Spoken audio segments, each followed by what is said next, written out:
दोस्तों, जो भी इस धरती पर जन्म लेता है वो मरता भी है, लेकिन धरती पर एक जीव ऐसा भी है जो मरता ही नहीं, और इस अपवाद का नाम है जेलीफिश। अगर इसको अमर जेलीफिश कहे तो कोई अतिशयोक्ति नहीं होगी। दोस्तों, आपको जानकर हैरानी होगी कि इस जीव में बार बार अपने यौवन काल में लौटने की क्षमता होती है। तो आइए जानते हैं इस अद्भुत जीव के बारे में। साथियों, हमारी पृथ्वी पर तरह तरह के जीव हैं जिनके बारे में हम जब जानते हैं तो आश्चर्यचकित रह जाते हैं। उन्हीं में से एक जीव है जेलीफिश। जैसा कि नाम में ही इसकी फिश जुड़ा है, इसी से यह समझ में आ जाता है कि यह एक प्रकार की मछली होती है। पूरे विश्व में इसकी 1500 से भी ज्यादा प्रजातियां पाई जाती हैं। दिखने में पारदर्शी और आकर्षक नजर आने वाली जेलीफिश बहुत ही खतरनाक होती है। पूरी दुनिया में यह इकलौती मछली है जिसमें 95% पानी होता है। इसके कारण ही यह मछली पारदर्शी नजर आती है। इंसानों के लिए बेहद खतरनाक है यह छोटा सा जीव, जिसके डंक मारने से कुछ ही देर में व्यक्ति की मौत हो सकती है। हालांकि ये समंदर की गहराइयों में पाई जाती है, जहां तक सूरज की किरणों का पहुंच पाना संभव नहीं है। ऐसे में इंसानों को इनसे इतना जोखिम नहीं है। जेलीफिश का अस्तित्व इंसानों से भी पुराना माना जाता है। जेलीफिश कभी न मरने वाला जीव है। इनके 2 हिस्से कर दिए जाए तो भी ये मरती नहीं है। ये उन 2 हिस्सों से अलग अलग जेलीफिश का जन्म होता है। कहा जाता है कि जेलीफिश के पास दिमाग नहीं होता। बेहद ही खूबसूरत दिखने वाली जेलीफिश की मूंछें इंसानों की स्किन से टच हो जाए तो तुरंत इलाज कराना पड़ता है, क्योंकि इनकी मूंछें बेहद जहरीली होती हैं। जेलीफिश की अमृता की बात करें तो स्पेन के शोधकर्ताओं ने टूरिटॉप्सिस डोहर्नी नाम की जेलीफिश के अमृता का राज जानने के लिए जीनोम सीक्वेंसिंग कर बहुत से प्रमुख जीनोम को खोजा, जो मौत से बचने के अलावा लंबी उम्र में भी महत्वपूर्ण योगदान देते हैं।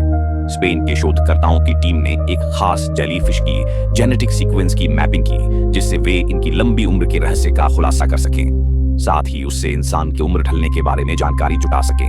यह अध्ययन proceedings of the national academy of sciences में प्रकाशित हुआ था।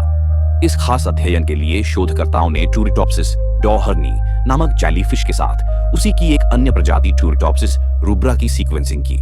इस सीक्वेंसिंग का उद्देश्य यह पता करना था कि वह कौन सी जीन्स हैं जो दोनों में इस विशेष विविधता को जन्म देती है। टूरिटॉप्सिस रूब्रा जेलीफिश में प्रजनन के बाद लंबा जीवन जीने की क्षमता नहीं रह जाती है। अपने जीनोम सीक्वेंसिंग की स्टडी में शोधकर्ताओं ने यह जाना कि टूरिटॉप्सिस डोहर्नी के जीनोम में ऐसी विविधता पाई जाती है जिसके कारण वह अपने डीएनए की प्रति बनाती है। इसके साथ ही उसकी मरम्मत करती है। इसके अलावा वे क्रोमोसोम के अंतिम छोर टेलोमर्स को बरकरार रखने में बेहतर होते हैं। टेलोमर की लंबाई इंसानों में उम्र के साथ कम होती जाती है। इस स्टडी की पहली राइटर मारिया पास्कल टोर्नर ने अपने एक बयान में कहा था कि उनकी टीम के शोध में अमृता और पुनर्जीवन के लिए एक ही कारक होने की जगह कई प्रणालियों की सक्रियता पाई गई। ये सारी प्रणालियां सहक्रियात्मक रूप से मिलकर एक साथ काम करती हैं और ऐसी प्रक्रिया सुनिश्चित करती है जो एक तरह से अमर जेलीफिश को एक तरह से पुनर्जीवित कर देती है। वहीं दूसरे तरह की जेलीफिश की तरह टूरिटॉप्सिस डोहर्नी 2 तरह के लाइफ साइकिल से होकर गुजरती है। एक इनके समुद्री तल पर अलैंगिक दौर होता है। इसमें इनका मकसद कम भोजन मिलने पर भी जीवित रहना होता है। वहीं जब परिस्थितियां अनुकूल होती है तब जेलीफिश लैंगिक प्रजनन करती है।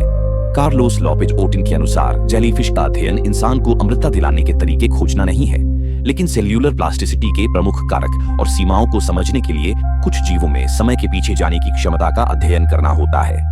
इस जानकारी से उम्मीद है कि वैज्ञानिकों को एजिंग से संबंधित बहुत सारी बीमारियों के इलाज के बारे में भी जानकारी मिल सकती है।